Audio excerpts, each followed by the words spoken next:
ये प्रश्न आया है, क्या गीता आदि शास्त्र पुराण वेद सत्य हैं? और यदि सत्य हैं तो लोगों को क्यों नहीं विश्वास होता? लोग तर्क दे देकर इन्हें गलत साबित करने के लिए अथवा गलत सिद्ध करने के लिए क्यों प्रयत्न करते हैं?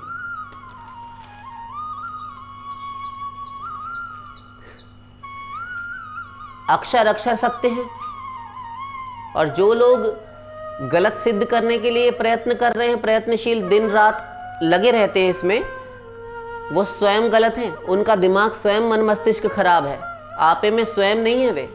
वो चाहे कितने ही लॉजिक, कितने ही तर्क दिया करें, तो उससे क्या होता है? उससे क्या होता है? आप एक बात बताइए, 1 करोड़ उल्लू हो, 1 करोड़ उल्लू, और 1 करोड़ उल्लू सारे के सारे बैठकर एक सभा करें। सभा करें क्या कि हम सब धरना प्रदर्शन करेंगे, हम इकट्ठा होकर बैठेंगे और बगावत करेंगे, हम ये नारा लगाएंगे, आंदोलन छेड़ेंगे। क्या आंदोलन? हम ये आंदोलन छेड़ेंगे कि सूर्य नहीं है, सूर्य का कोई अस्तित्व नहीं है। संसार में क्या लोग उनकी बात मानेंगे? कितने लोग हैं जो उनकी बात मानेंगे उल्लुओं की? क्योंकि सबको दिखाई दे रहा है। और प्रत्यक्षम किम प्रमाणम। अब तुम्हें रात में ना दिखाई दे तो सूर्य का क्या दोष? तुम्हें रात में दिखाई देता है, दिन में दिखाई नहीं देता, दिवांध होता है उल्लू, उल्लूक पक्षी। और तुमने यही सोचकर कि सारा मानव समाज, सारी सृष्टि, समस्त जीव, समस्त पशु पक्षी, जलचर थलचर, ये सभी अपने ये क्रियाशील हैं, सभी कार्य कर रहे हैं, और हम ही निष्क्रिय होकर बैठे हैं क्योंकि हमको दिख ही नहीं रहा। हम कैसे माने जी? हम कैसे माने कि सूर्य का अस्तित्व है? तो ये भोले भाले जो कुतर्कवादी हैं, कुतार्किकी लोग, ये लॉजिक दे देकर, गढ़ छोलकर, बातें बना बनाकर लोगों को बहलाते फुसलाते हैं, हमारी मानव सभ्यता को कलंकित किए हुए हैं। ऐसों के पास इसीलिए कहते हैं कि अपने गुरु के सिवा कहीं मत जाओ, किसी की बातें मत सुनो। वो कुछ बोल रहा है, वो कुछ बोल रहा है, वो 1 घंटा आया कुछ बोल गया, वो 4 घंटे वो कुछ बोल गई, वो कुछ बोल गया, वो कुछ कथा सुना गया। भ्रष्ट हो सकते हो, पागल हो सकते हो, समझ कुछ नहीं सकते, कुछ नहीं समझ सकते आप। ये अनीश्वरवादी लोग हैं, ये मायावादी लोग हैं, और ये जो तर्कवादी, जो प्रत्यक्षवादी लोग हैं, ये हवाला देने वाले जो है ना दुष्ट लोग, ये सब संसार सत्यानाश किए डाल रहे हैं। देख लेना तुम, ये ढंग से काटे जाएंगे, ढंग से काटे जाएंगे। ये गीता, केवल गीता नहीं, जितना हमारा वैदिक वांग्मय, हमारा वैदिक साहित्य है, हमारे शास्त्र पुराण, सबके सब सत्य हैं, और इस हद तक सत्य हैं, इस सीमा तक सत्य हैं कि उनका एक भी अक्षर असत्य नहीं, एक अक्षर असत्य नहीं। अरे ये क्या जानेंगे गधे, ये क्या जानेंगे, क्या समझाएंगे आपको? और क्या आप इनके चक्कर में पड़े रहते हैं? ये तर्कवाद से, प्रत्यक्षवाद से सिद्ध करेंगे कि हम प्रत्यक्ष जो दिखेगा हम उसे ही को मानेंगे। अरे भगवान को राम अतर्क्य बुद्धि मन बानी, मत हमार अस सुनहु भवानी। शंकर जी कह रहे हैं, बुद्धि मन वाणी, मन वचन कर्म, अपने इस खोपड़ी से, ये जो 4 अंगुल की खोपड़ी है, इससे परे हैं भगवान। यतो वाचो निवर्तन्ते अप्राप्य मनसा सह, वेद कह रहा है। फिर कहा, यच्चक्षुषा न पश्यति येन चक्षुगुंषि पश्यति तदेव ब्रह्मत्वं विद्धि नेदं यदिदमुपासते। अणोरणीयान् महतो महीयानात्मा गुहायां निहितोस्य जंतोः तमक्रतुं पश्यति वीतशोको धातु प्रसादान् महिमानमात्मनः, वेद कह रहा है। सब वो अणु से अणुतर है, अणुतम है, महान से महान है। महतो महीयान आत्मा गुहायाम, आत्मा अत्यंत सूक्ष्म, जितनी सूक्ष्मता की कोई वस्तु, कोई पदार्थ हो ही ना। आपकी बुद्धि जिस सूक्ष्मता को सोचकर धराशायी हो जाए, सोचना बंद कर दे कि इससे सूक्ष्म क्या होगा भला, उस सूक्ष्म से भी सूक्ष्म, अत्यंत सूक्ष्म आत्मा है। उस जीवात्मा के भीतर नहीं तस्य जंतः, उस आत्मा के भीतर भी है वह ईश्वर। इतना अणुतम और महतो महीयान आत्मा गुहायाम, महान से महान है। क्या समझाएंगे ये उसे तर्क से? ये अनीश्वरवादी, मिथ्याचारी, मिथ्या भाषण, मिथ्या प्रलाप करने वाले ये अधकचरे लोग हैं, इनके पास ना जाएं, भ्रष्ट कर देंगे आपको। इन्होंने हमारे मानव सभ्यता को, हमारे मानव समाज को लूटा है। सब सत्य हैं। शास्त्रों में कहा गया है, यश शास्त्र विधि मुत्सृज्य वर्तते कामकारतः रस सिद्धिम अवाप्नोति न सुखम न पराम गतिम। जो मन माने ढंग से यश शास्त्र विधि मुत्सृज्य, शास्त्र विधि का त्याग करके ये करो ये ना करो, जो करने योग्य है उसे त्याग देंगे, जो नहीं करने योग्य है उसे करेंगे हठपूर्वक। वर्तते कामकारतः, उच्छृंखल मनमाने ढंग से जो आचरण करेंगे, न स सिद्धिम अवाप्नोति न सुखम न पराम गतिम, उसे ना इस संसार में सुख मिलता है ना परागति। मोक्ष के तो सपने भी देखना बंद कर दो कि कभी होगा तुम्हारा मोक्ष। यहीं भटकते रहोगे तुम, क्योंकि शास्त्र विधि को छोड़कर तुमने मनमाना आचरण किया, स्वच्छंद विचरण किया। फिर कहा, तस्मात् शास्त्रम प्रमाणम ते कार्य कार्ये व्यवस्थितो।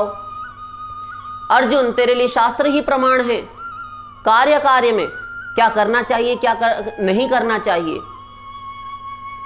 क्या स्वीकृति है, क्या वर्जनाएं हैं, क्या ग्राह्य है, क्या त्याज्य है, इसमें शास्त्र प्रमाण है। भगवान कह रहे हैं, जिस गीता की टक्कर की कोई पुस्तक संसार में नहीं, कोर्ट कचहरी में भी धरी है तो गीता, वो सत्य नहीं। समस्त शास्त्र सत्य हैं, वेद उपनिषद सब कुछ। और ये शास्त्र अनंत पारम गंभीरम दुर्विगाह्यम समुद्रवत, अनंत है इनका पार। जनकादिक, अमलादिक, परमहंस, सनकादिक, ब्रह्मादिक, शुकादिक, ये कोई जा करे इनमें से नहीं लौटा। शास्त्र वेद गहन है, अंबार है, अपार है, ये कोई इनका पार नहीं पा सकता। तुम इनमें खोपड़ी मत लगाना, तुम किसी एक गुरु की शरण में जाना। तद विज्ञानार्थम स गुरुमेव परीक्ष लोकान कर्मचितान ब्राह्मणो निर्वेद माया नास्त कृतः कृतेन तद विज्ञानार्थम स गुरुमेवाभिगच्छेत् समित पाणि श्रोत्रियम ब्रह्मनिष्ठम। ऐसे किसी गुरु के पास जाओ, समझो कि वेद शास्त्र क्या कह रहे हैं। तो इन भोली भाली अक्ल वाले ये बचकाने लोग हैं, इनकी बातों पर ध्यान नहीं देना चाहिए। एक उदाहरण से आपको समझा ही देते हैं। समस्त शास्त्र सत्य हैं। देखिए, एक हमारे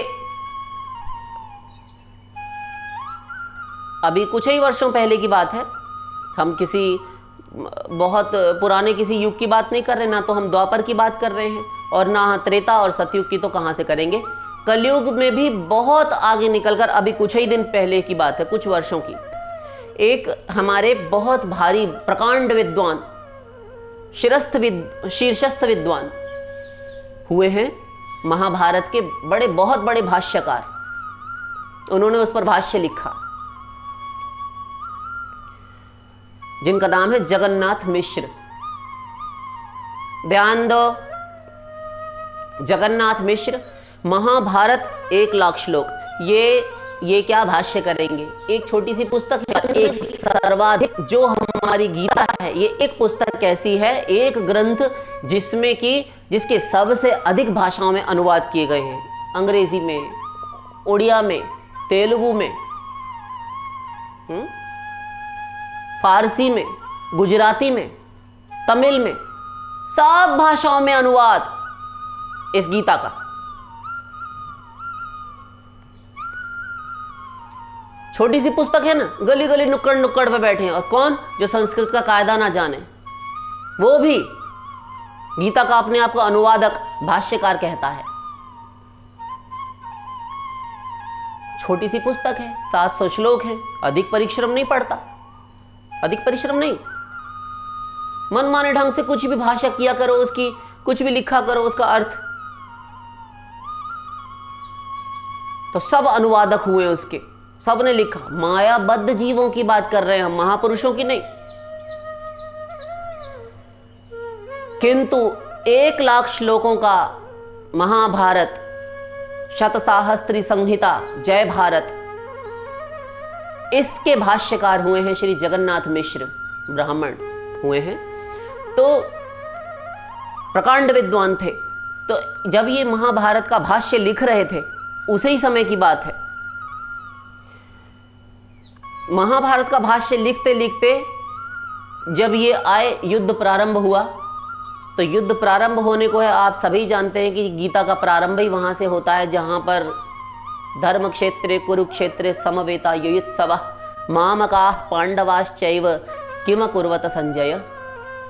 प्रथम श्लोक, प्रथम अध्याय और धृतराष्ट्र उवाच, संजय के प्रति धृतराष्ट्र के वचन हैं। एक ही श्लोक, एक ही बार धृतराष्ट्र ने बोला है बीच में। धर्म क्षेत्र कुरुक्षेत्र में युद्ध की इच्छा से इकट्ठे हुए मेरे और पांडव, मामकाः पांडवाश्च, देखिए दुभात आ रही है, द्वैधी भाव, द्वैत भाव, मेरे और पांडव के पुत्रों ने। यह भी कह सकता था कि मेरे बच्चों ने क्या किया, क्योंकि मेरे छोटे भाई के अनुज के पांडवों के पुत्र हैं, वो भी तो मेरे बालक ही हैं ना। ये उसका शब्द ये प्रमाणित करता है कि धृतराष्ट्र ने सदा भेद रखा पांडवों में। मामकाः पांडवाश्चैव किम कुर्वत संजय, हे संजय मेरे और पांडु के पुत्रों ने क्या किया। तो संजय कहते हैं, दृष्ट्वा तु पांडवानीकं व्यूढ़ं दुर्योधनस्तदा आचार्यमुपसंगम्य राजा वचनम अब्रवीत। तो जिस, ये यहां से प्रारंभ, अर्जुन ने इसे कहते हैं प्रथम अध्याय, प्रथम चैप्टर को अर्जुन विषाद योग। अर्जुन दुख में, विषाद में, शोक में डूब गए, किंग कर्तव्य विमूढ़ होकर कि मैं क्या करूं, क्या करना चाहिए, मुझे समझ में नहीं आ रहा। भगवान की शरण में जाते हैं, आप सब जानते हैं, और भगवान दूसरे अध्याय से बोलना प्रारंभ होते हैं, सांख्य योग से। तो अर्जुन उपरत हो रहे थे युद्ध से, भागने का प्लान बना रहे थे कि हम भिक्षा मांगकर खा लेंगे। भुंजीय भोगान रुधिर प्रदिग्धान, इन भाई बंधुओं, सजन मित्रों, संबंधियों, चाचा ताऊ, शाला संबंधिनस्तथा इन साले, ससुरा पुत्रा, अपने ससुर, अपने पुत्रों, इन सब को मारकर, भाइयों को मारकर मैं कोई कल्याण नहीं देखता मधुसूदन। मुझे तो आप आज्ञा दीजिए, नहीं, मुझसे महापाप नहीं होगा।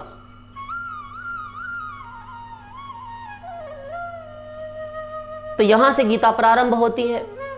तो जब जगन्नाथ मिश्र जी पूरे महाभारत का भाष्य करते करते जब गीता प्रारंभ हुई, क्योंकि महाभारत से जो अलग से आपको जो गीता मिल जाती है, गीता भगवत गीता मांगते हैं आप, तो वो आपको अलग मिल जाती है। जैसे एक सप्तशती ग्रंथ है, तो उसमें 700 श्लोक हैं, तो वो 700 श्लोक 12,600 श्लोकों वाला एक मार्कंडेय पुराण है। ध्यान दो, मार्कंडेय पुराण में से 700 श्लोकों को अलग करके एक सप्तशती पुस्तक तैयार कर दी गई। और इसी प्रकार से 1,00,000 श्लोकों में से यदि आप 700 श्लोक निकाल दें तो क्या बचा? 99,300 श्लोक 1,00,000 में से यदि निकाल दें तो इतने अलग कीजिए, 700 श्लोक निकाल दिए गए।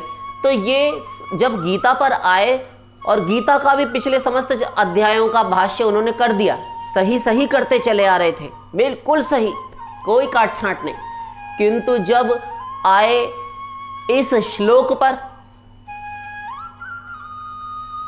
क्या श्लोक आपको बहुत अनन्य शरणागति के विषय में बताया जाता है, अनन्यता पर जोर दीजिए, बल दीजिए कि भगवान के सिवा और कोई ना रहे।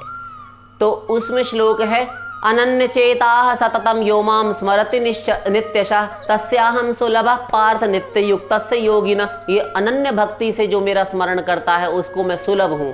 फिर भगवान कहते हैं, ये श्लोक जो अब बोल रहे हैं, ध्यान दो, अनन्याश्चिन्तयन्तो माम ये जनाः पर्युपासते।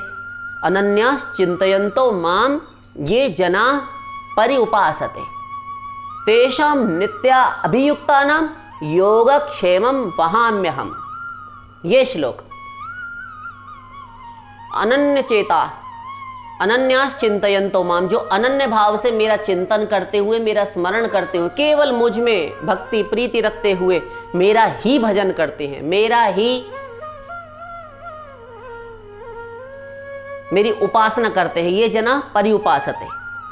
फिर नीचे के अर्धाली में भगवान कहते हैं तेषाम नित्याभियुक्तानाम योगक्षेमम वहाम्यहम, उन नित्य मुझ में लगे रहने वाले नित्य युक्त योगियों को, उन भक्तों को योग और क्षेम मैं प्रदान करता हूं, उनका योगक्षेम मैं वहन करता हूं। वहामि अहम, यदि पदच्छेद कर दिया जाए, पद विभाग पूर्वक यदि कहा जाए वहाम्यहम।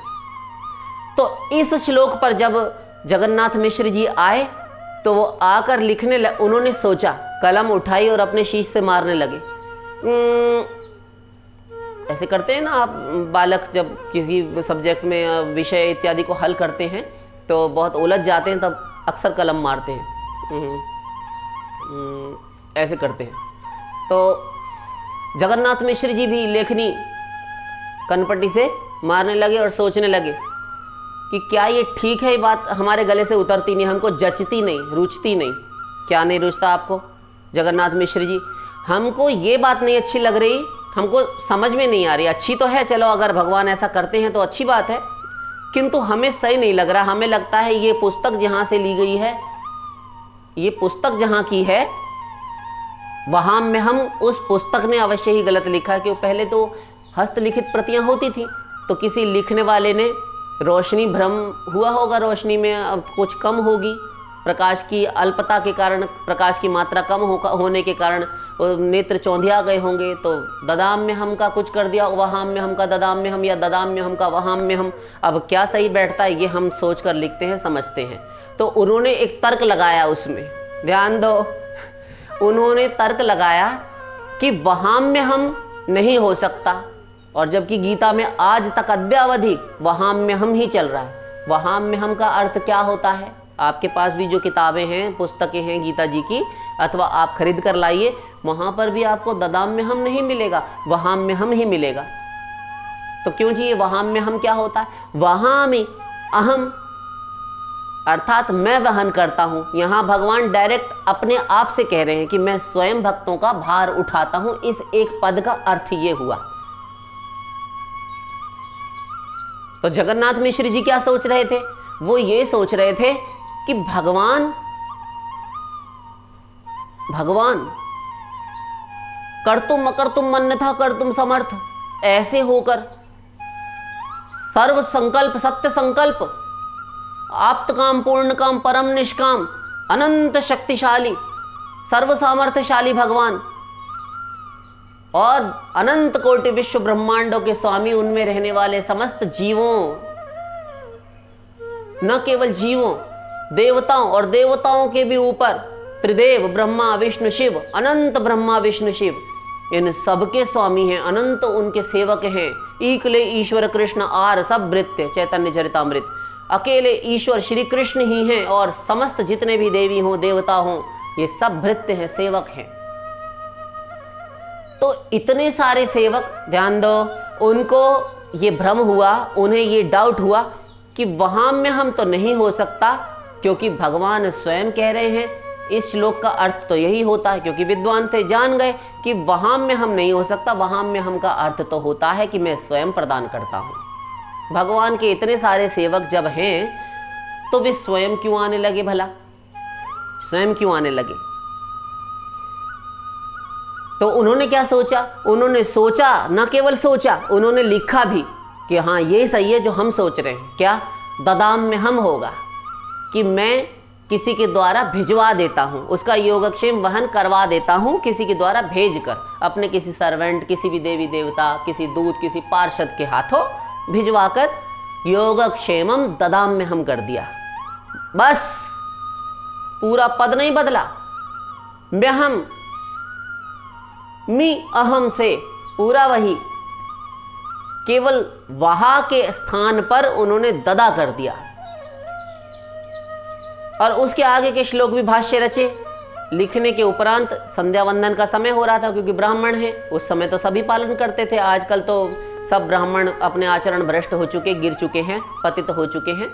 संध्याहीन द्विज। तो और जो संध्याहीन द्विज है, ब्राह्मण है, उसके लिए देवी भागवत महापुराण ग्रंथ कहता है कि वह कुकर शूकर कीट पतंग आदि योनियों में जन्म लेकर फिर चांडाल की योनि प्राप्त करता है, वृक्ष योनि में जाता है। जो संध्या वंदन नहीं करता ब्राह्मण होकर, यदि भक्ति मार्ग में नहीं है तो वे करने चले गए। उन्होंने कहा बाद में अब कल देखेंगे अथवा रात्रि में देखेंगे। तो अगले ही दिन की बात, पंडित जी तो रात को अपना जो भी नित्य नियम कर करा के अपना रात्रि में भोजन प्रसाद आदि ग्रहण करके सो गए और सुबह उठकर अपना पूजा इत्यादि करनी थी, पंडिताई करनी थी और कहीं किसी के यजमान के यहाँ भी काम के लिए जाना था, तो वे चले गए। भगवान से ये बात संभल कर बैठिए, ये गीता इत्यादि शास्त्र कहाँ तक सत्य हैं आपको समझ में आ जाएगा। एक अक्षर भी गलत नहीं है। हमने एक अक्षर का चैलेंज किया था, इसीलिए बता रहे हैं। तो भगवान से ये बात सहन नहीं हुई। आप एक बात बताइए कि कोई बात अगर हम कहेंगे तो हमको पता होगा ना कि हमने यही बात कही है। और कम से कम जीव भूल भी जाए, कर्णापाटव, विप्रलिप्सा, भ्रम और प्रमाद, इन 4 दोषों से भगवान अछूते हैं। भगवान तो नहीं भूलते। भ्रम प्रमाद की दशा में भगवान नहीं बोले, उनको तो होश रहता है। और भगवान की अचिंत्य शक्ति है, स्मरण शक्ति। उनकी स्मरण शक्ति क्या कभी कुंठित होती है भला? अनंत अनंत विश्व ब्रह्मांड में, प्रत्येक ब्रह्मांड में रहने वाले अनंत जीव और उनमें से प्रत्येक एक एक जीव के अनंत अनंत जन्मों के प्रति क्षण के कर्मों का हिसाब बही खाता धरे हुए हैं भगवान। प्लस इंद्रिय मन बुद्धि में कर्म करने की, तत्त वर्क करने की शक्ति प्रदान किए हुए हैं और आगे फल भी दे रहे हैं। ऐसे भगवान वो कैसे भूल जाएंगे 700 श्लोकों की गीता? बच्चे याद कर लेते हैं। तो भगवान को बहुत बुरा लगा, बड़ी अखरी, बड़ी कचोटने लगी, पिंच करने लगी ये बात। बहुत बुरा लगा उन्हें कि ये इतना बड़ा शास्त्र वेद का विद्वान, ये इतना बड़ा शास्त्र वेदों का विद्वान होकर ये हमारी ही कलम में उसकी लाल स्याही चल रही है, हमारे मुख की निकली हुई बात में, आज्ञा में, हमारे ही वाक्यों में अपनी मनमानी की। तुम अर्थ भाष्य करने बैठे हो, तुम भाष्य कुछ भी करो, भाष्य कुछ भी करो, स्वतंत्र हो, किंतु तुम मूल प्रतिकृति जो है, मूल तुम्हारी जो कृति है अथवा कोई ग्रंथ है, उससे काट छांट मत करो कि यहां ऐसा नहीं ऐसा होगा।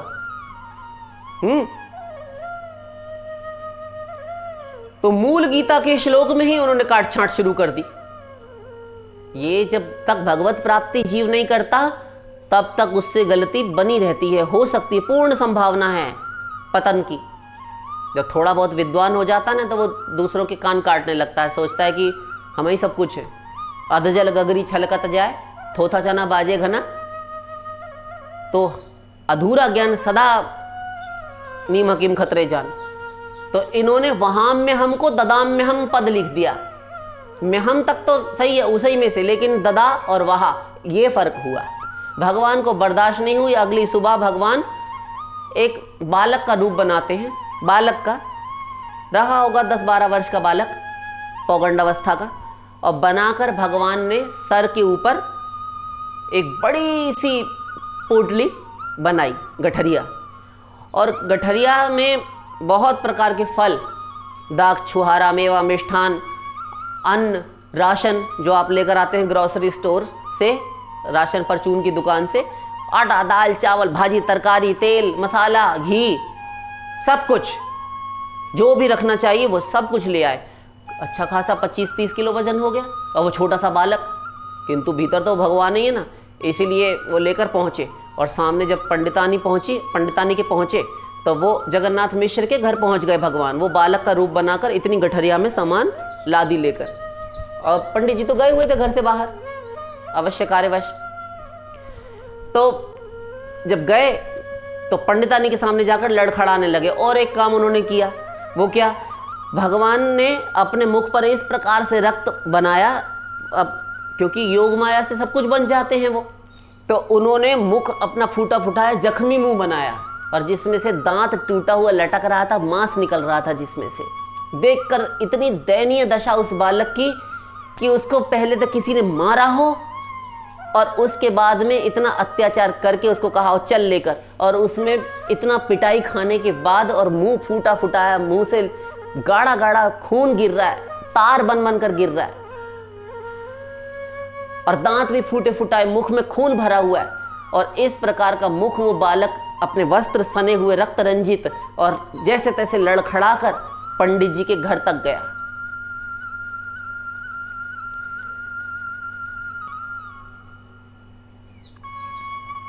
आया वो पंडित जी के घर तक और बड़ी मुश्किल से माता मैया मैया इस प्रकार से बड़ी दयनीय दशा में और बुलाता है। तो पंडितानी निकल कर आई तो देखते ही, क्यों रक्त बह रहा उस बालक का, देखते ही घबरा गई कि अरे का हो बेटा, कौन को छो रहा है तू, किनको लड़का है, किनको छो रहा है तू, तेरी मैयो कौन है तेरी माँ कौन है, कहाँ से आया? कि जी पंडित जी ने सामान भेजा माता, पंडित जी ने सामान भेजा, उरी मैया तू उतार दे उतार। अरे छोटा सा बालक जी, पंडित जी को इनका दिमाग खराब, दिन भर किताबों में घुसे रहते हैं, किताबों में दिन भर घुसे रहते हैं, माथा फोड़ी करते हैं। उनका अर्थ ये था ब्रज भाषा में कि दिन भर किताबों में घुसो रहते हुए सो जाए सलना है कि ये तो छोटा सा बालक है, ये बच्चा है तो छोटा सा छोरा जाके मूड पे इतनी गठरिया रख दी जाने, जब आए शाम को जब संजा को आने दे जाए मैं बताऊंगी। बैठ बेटा बैठ, मुझे मुँह धुआऊं। तो कपड़ा भिगो कर लाई और मुंह पोंछा भगवान का और दांत टूट कर गिर पड़ा, इतना फूटा फुटाया मुख।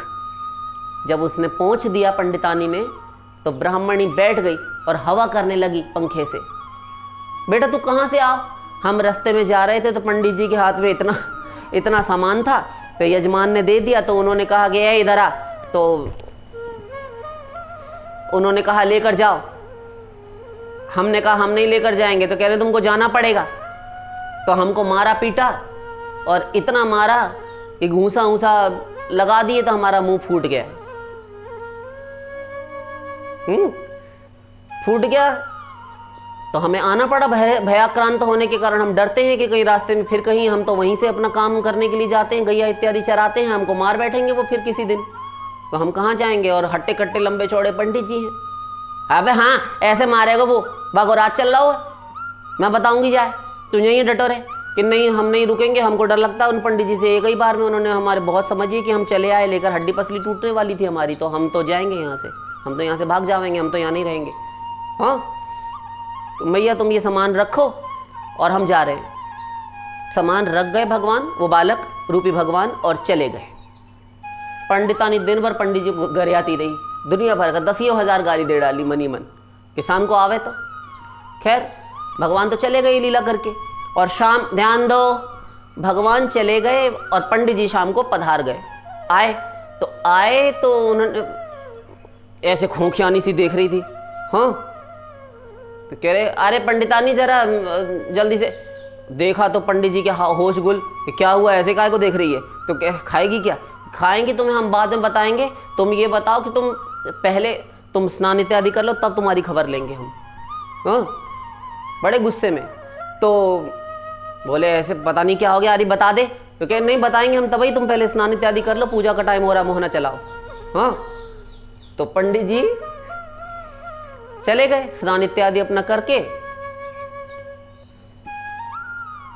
और आकर बैठ गए। हाँ बोल क्या बात है?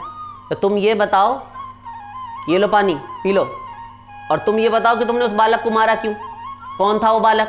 तुम इतने बेकार हो चुके हो कि अपने घर में हमारे संतान नहीं और तुम दूसरे के बालक को मारते हो। क्या बकबक करती है? बकबक हम कर रहे कि तुम कर रहे, मुंह चला रहे? हमसे फालतू बात ना करो। क्या फालतू बात कैसे नहीं करें? वो बालक फूटो फुटाओ मुंह लेके आओ, वो देखो जो दांत डरो अबे तक, देख हमने संभाल के। अरे कौन दांत, कौन बालक, कौन किसको मार रहा है? हम यहाँ से, हमें फुर्सत नहीं मिली जहर खाने की, मरने की फुर्सत नहीं, और तू कहती बालक को मारा। अजी ये भी कोई जबरदस्ती है? हाँ दोनों पत्नी पति में शास्त्रार्थ हो रहा है।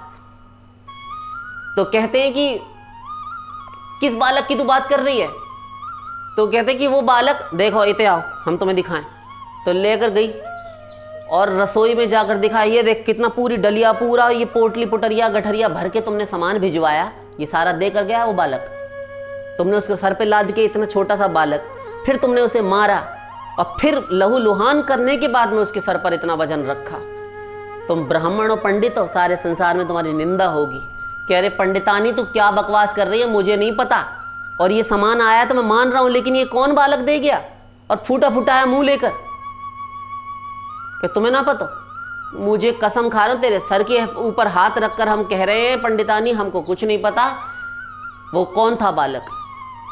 पंडितानी को विश्वास करना पड़ा, क्योंकि पंडित जी ऐसे नहीं थे कि झूठ बोले, क्योंकि जो शास्त्र वेद का ज्ञाता है वो क्यों कर झूठ बोलने लगा। खैर समझ में नहीं आया तो अपने अपने काम में लग गए कि वो रसोई बनाने चली गई। पंडित जी का संध्या वंदन का समय हो गया, तो पंडित जी अपना कहते हैं कि ठीक है तू संभाल। पंडित जी को तो जैसे 100 घड़े पानी पड़ गया हो, उनको होश ही नहीं, अनमने से गए।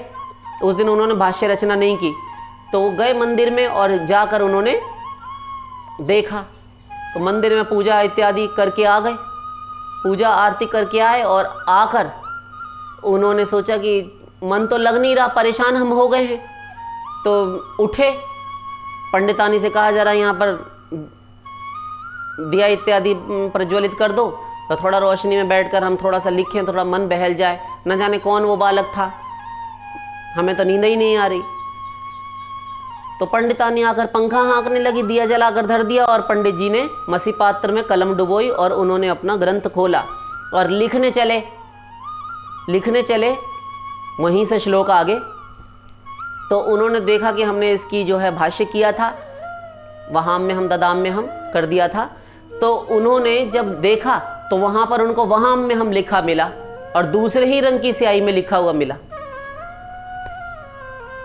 तो पंडित जी कहते हैं ये हम ददाम में हमने लिखा था, ये वहां में हम कैसे हो गया? इन्होंने कहा ये कैसे हो गया? पंडित जी के हक्के बक्के रह गए, उनके होश गुल, और उठकर वो भागे सीधा मंदिर। उन्होंने रात में खोला, रात्रि में मंदिर खोला, और जब जाकर देखते हैं तो भगवान जो श्री राधा कृष्ण थे उनके मुख से, श्री कृष्ण के मुख से रक्त निकल रहा था, प्रतिमा के मुख से रक्त निकलता हुआ देखा, और जाकर चरणों में पड़ गए, नाथ मुझे क्षमा कर दो, मैंने इतनी तुम्हारी दुर्गति कर दी, मुझे शिक्षा देने के लिए इस रूप में तुम आए, बालक का मुंह बनाकर, और सारा का सारा राशन जो मुझे कभी यजमान के यहाँ से दक्षिणा में नहीं मिला वो आपने सिद्ध कर दिया कि मैंने ये श्लोक गलत लिखा था, जो मैंने ददाम में हम किया कि मैं किसी से दे देता हूँ, भिजवा देता हूँ, उसका अर्थ ये होता है नाथ, वहाँ में हम ही सही था, मैं समस्त प्रकार के दोषों से युक्त हूँ प्रभु, मेरे समस्त अपराधों को क्षमा करो, क्योंकि आप अपने सेवकों, अपने भक्तजनों के द्वारा किए गए अपराधों को हृदय में नहीं रखते। रामायण कहती है ना, रहती न प्रभु चित चूक किए की, करत सुरति सै बार ही की। भगवान के भक्तों से यदि कोई चूक हो जाए, साधक से, भक्त से, तो कभी भगवान को याद ही नहीं रहती, सुरति ही नहीं रहती, और करत सुरति सै बार ही की, मन में नहीं रखते दोष, अवगुण, अपराध, किंतु यदि एक भी सद्गुण भक्त में हो तो सैकड़ों बार स्मरण करते हैं, 100 बार। तो प्रभु मेरे अवगुण अपने हृदय में ना रखिए, मुझे क्षमा कीजिए नाथ, मैं वहां में हम समझ गया कि आपने वहां में हम ही गीता में कहा होगा, नहीं कहा है आपने, मैं अभी जाकर सही कर देता हूं नाथ, किंतु आप ये लीला संवरण कर लीजिए, मुझसे अपराध हो गया। चरणों में पड़ गए जगन्नाथ मिश्र, कुछ देर बाद देखते हैं तो रक्त समाप्त। तो इस प्रकार भगवान ने लीला की और ये दिखाया, ये प्रमाणित किया कि गीता का एक एक अक्षर, एक एक वाक्य सत्य है, सिद्ध है। आज भी ऐसे भक्त हैं, ऐसे महापुरुष हैं, अंत तक लगेगा कि कोई आस नहीं, अब तो गए, किंतु अचानक से कोई दैवी शक्ति, जाने कहां से, किसी दैवी विधान से, मंगल विधान से, सब भगवान के द्वारा जैसे पहले से ही रचकर तैयार करके रखा था उसे ही भक्त के लिए सब हो जाता है। भगवान समस्त भक्तों का, अपने आश्रित जनों का, इसीलिए आश्रित वत्सल कहलाते हैं, भक्त वत्सल कहलाते हैं, दीन वत्सल कहलाते हैं, शरणागत वत्सल कहलाते हैं, आश्रित जनों का पालन करने वाले। योगक्षेमम वहां में हम ही है, उन्होंने जाकर कर दिया। तो आप समझ गए होंगे कि गीता एवं अन्य धर्म ग्रंथ, समस्त शास्त्र, ये वेद उपनिषद आदि, ये समस्त सत्य हैं और पूर्ण रूप से सत्य हैं, अक्षर अक्षरशः सत्य हैं, अक्षरशः सत्य हैं, इनमें कोई डाउट ना करें। अपने क्यों, म्यों, किंतु, परंतु, तर्क, वितर्क, कुतर्क, अतितर्क, ये लॉजिक दे देकर तुम नहीं सिद्ध कर सकते, तुम ढह जाओगे, तुम्हारा पतन हो जाएगा यदि ये समस्त श्रुति स्मृति ममैवाज्ञ यस्त उल्लंघ्य वर्तते आज्ञोच्छेदी ममद्वेषी मद्भक्तोपि न मे प्रिय। अर्जुन, ये श्रुति स्मृति, ये वेद शास्त्र पुराण, ये समस्त धर्म ग्रंथ मेरी आज्ञाएं हैं, ममैव, मेरी ही आज्ञाएं हैं। यस्त उल्लंघ्य वर्तते, जो इनका उल्लंघन करता है, आज्ञोच्छेदी ममद्वेषी, वो मेरी आज्ञा की अवहेलना करने वाला तो मुझसे द्वेष करने वाला है, वो मुझसे जलता है। मद्भक्तोपि न मे प्रिय, मेरा भक्त होकर भी वो मुझे प्रिय नहीं है। वो काय का भक्त है यदि स्वामी की आज्ञा ना माने। स्वामी की हर आज्ञा मानो, उसमें अपनी भलाई अपना मंगल ही जानो। सेवक सो जो करे सेवकाई, आज्ञा समन सुसाहिब सेवा। अपने हरि गुरु की सेवा, सबसे बड़ी सेवा यही है, उनकी आज्ञा का, उनके वचनों का पालन करो। चरण मत दबाने लगना। 1000 शिष्य हो और ये सब चरण ही दबाएं, गुरु जी का भोजन ही बनाने लग जाएं, तो वो सेवा कहलाएगी? कितना भोजन खाएंगे गुरु जी और कितना चरण दबाएंगे? उनके पैर का भरता बना करे तो बना करे, हमारी बला से हम तो चरण ही दबाएंगे। ये सेवा नहीं होती। उनके वचनों को मानो, जो वो कह रहे हैं, अपना कल्याण करो।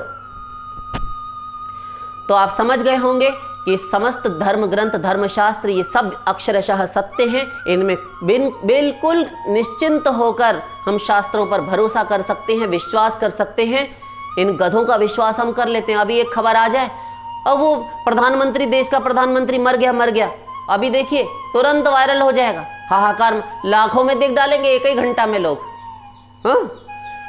और यहाँ महापुरुष हो, मीरा हो, तुलसीदास, सूरदास, नानक, तुकाराम, हित हरिवंश जी, व्यास, ललित किशोरी, नागरीदास, ग्वारिया बाबा, धन्ना जाट, ये सब भक्त, बड़े बड़े आदि जगत गुरु शंकराचार्य, निम्बारकाचार्य, माध्वाचार्य, रामानुजाचार्य, वल्लभाचार्य, सब जितने भी हो जाएं, ये गला खड़ा करें, 1 करोड़ कल्प तक सर पटक कर मर जाएं, लेकिन हम नहीं सुनेंगे तो नहीं ही सुनेंगे, क्योंकि हमने मान रखा है ये 2, 4, 10 लोग बोल रहे हैं ये सत्य है, और ये सारी दुनिया जो जा रही है ये गलत है।